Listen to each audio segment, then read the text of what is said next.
Bonjour Noël Muller, bonjour Christiane Miret. Bonjour. Vous faites partie de l'association Baiser Plaisir depuis un moment. Expliquez-nous quand est-ce que vous êtes rentré dans cette association et qu'est-ce que vous faites parmi les membres de l'association? J'ai commencé par de la marche nordique et après j'ai su qu'à Baiser Plaisir il y avait de la marche, de la randonnée en semaine, donc je suis venue en randonnée dans la semaine. J'ai regardé à peu près les niveaux et le niveau me convenait, voilà. Et j'ai commencé déjà à participer aux randonnées et après je suis passée à animatrice. J'anime des randonnées le jeudi, mais pas tous les jeudis. Il y a d'autres animateurs avec moi et nous faisons ça à tour de rôle. Et voilà, ce sont des randonnées d'à peu près de 15 à 20 km. On choisit les randonnées suivant celles qu'on connaît, ou alors sur des sites différents, ou sur voilà, la Fédération française de randonnée aussi nous permet de choisir des randonnées suivant les niveaux. Pour être plus clair, expliquez-nous exactement qu'est-ce que ça veut dire niveau 1, 2 et 3 et quelle est la différence? Alors, le niveau 1 correspond à entre 10 et 13-14 km. Donc c'est une question de la longueur du parcours. Voilà, une question de longueur du parcours et une question de dénivelé. Donc de la difficulté, de la randonnée. Du parcours. Donc vous organisez la randonnée du niveau 1, tous les mercredis. Tous les mercredis. Alors, et vous, Christiane? Et moi, tous les mardis et jeudis. Tous les mardis et jeudis. Des randonnées alors de niveau 2, donc ça va de 15 à 20 km, des fois plus. Mais par contre, la différence, c'est qu'il y a beaucoup de dénivelé le jeudi. Le niveau 2 et 3, c'est encore plus. Mais le 2, c'est entre 15 et 20 km et 600 mètres de dénivelé. Et le mardi, niveau 3, donc, c'est beaucoup plus de dénivelé. Voilà. Et Noël, votre parcours entre 10 et 14 km, on va dire, et dénivelé 300 dénivelés. Quelles sont les conditions pour les participants d'accéder à ce genre d'activité? On n'a pas besoin de certificat d'effort, puisque le dénivelé est moins important. Par contre, ce que l'on demande, c'est d'avoir de très bonnes chaussures, enfin un très bon équipement. Les chaussures, les bâtons, qu'ils aient de la boisson, qu'ils aient de quoi se restaurer s'il y a un petit coup de mou, on va dire. Ouais. Et de prendre un bon petit déjeuner le matin. Alors, voilà. Et on leur demande de prendre le matin un très très bon petit déjeuner parce que c'est ce qui permet justement de tenir jusqu'à midi. Il me semble que vous demandez même une attestation médicale d'aptitude aux efforts. Non? Voilà, le 2 et 3, l'association nous demande vraiment un test d'effort obligatoire, parce que c'est vrai qu'il y a des efforts souvent, les montées, le dénivelé est important et surtout d'un seul endroit, donc test d'effort obligatoire. Et bien sûr, des bonnes chaussures, des bâtons, ça c'est annoncé à l'avance quand c'est vraiment, il y a beaucoup de difficultés et qu'il faut absolument les bâtons. Comment se déroule la journée de randonnée? La journée, alors au départ, il y a un rendez-vous pris sur Béziers, qui est le rendez-vous, le parking Minerve, et on doit se rendre... C'est dans le cas des randonnées de niveau 2 et 3. 2 et 3, oui. D'accord, donc mardi et jeudi. Mardi et jeudi. Il y a un rendez-vous où tout le monde se regroupe sur ce parking ou alors va sur place. Déjà à l'avance, il y a l'annonce de la randonnée, les kilométrages. On sait déjà, les personnes qui viennent savent déjà qu'elles vont faire tant de kilomètres et tant de dénivelé. Donc ils sont en toute connaissance de cause. Ils sont toutes en connaissance de cause et ils arrivent au parking ou alors il y en a qui se rendent sur place. On va sur place et ça démarre. L'animateur décrit un peu la randonnée, la journée que l'on va faire et on s'en va. Voilà. Il y a des pauses tout le long du parcours. À midi, bien sûr, il y a un repas. On choisit à peu près l'endroit idéal pour pouvoir manger. Des fois, ce n'est pas évident, mais enfin, bon, on arrive à trouver des jolis petits coins, soit à l'abri quand il y a du vent, soit au soleil quand il fait un peu froid.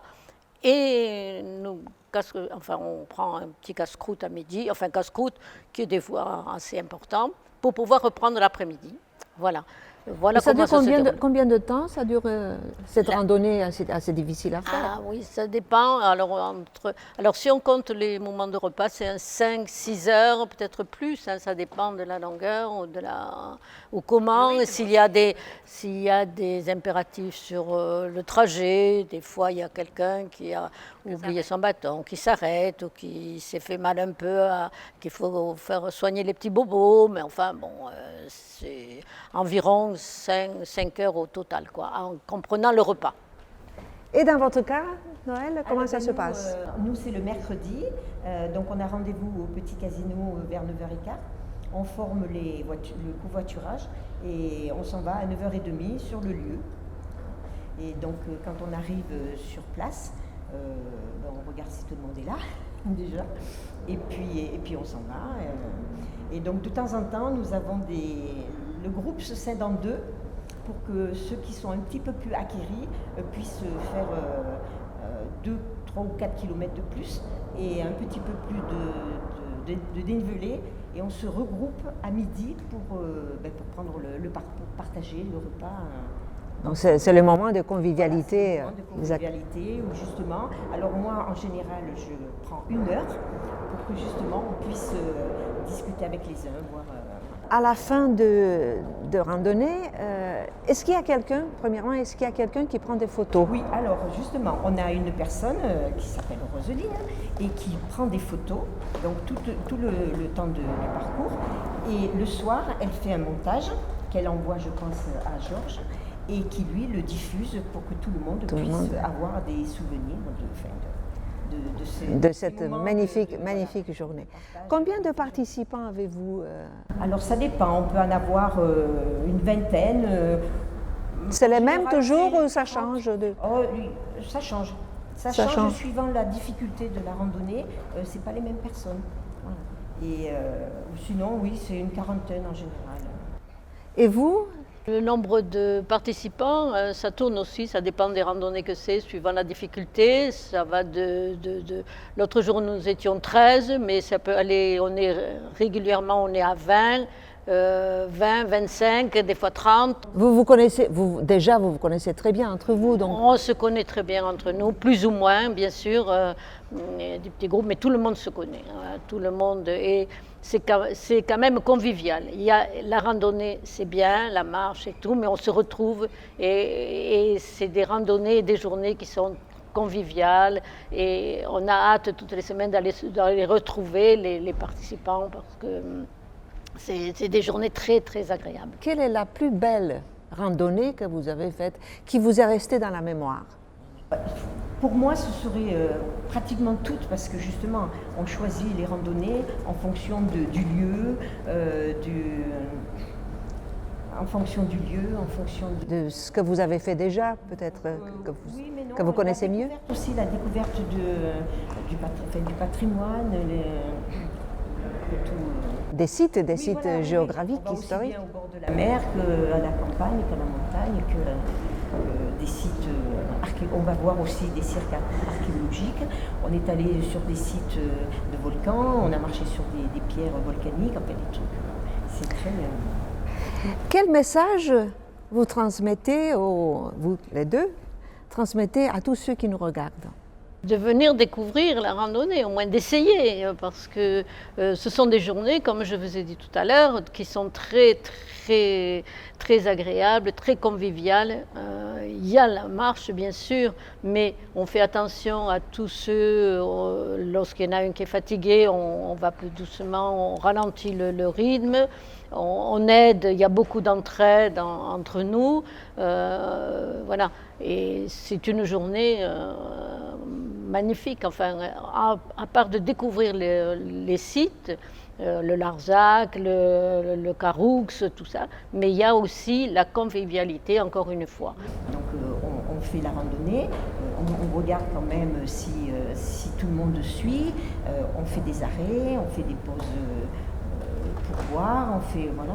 Et puis après, bon, quand il y a des dénivelés un petit peu importants, on leur dit d'aller à leur rythme, hein, et puis on les attend en haut, et puis bon, ceux qui ont un peu de difficulté, on les aide. Des fois, il y a un passage un peu délicat, et bien, on va les aider à passer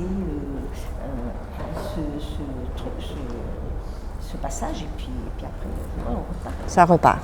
Après, bon, des fois, il y en a qui poussent un petit peu leur chansonnette, il y en a qui racontent des petites blagues, enfin voilà quoi. Donc c'est très, non, c'est très... C'est très amical. Voilà, oui. Je vous remercie à tous les deux et à la prochaine randonnée. Merci beaucoup. Au revoir. Au revoir Noël. Au revoir Christiane.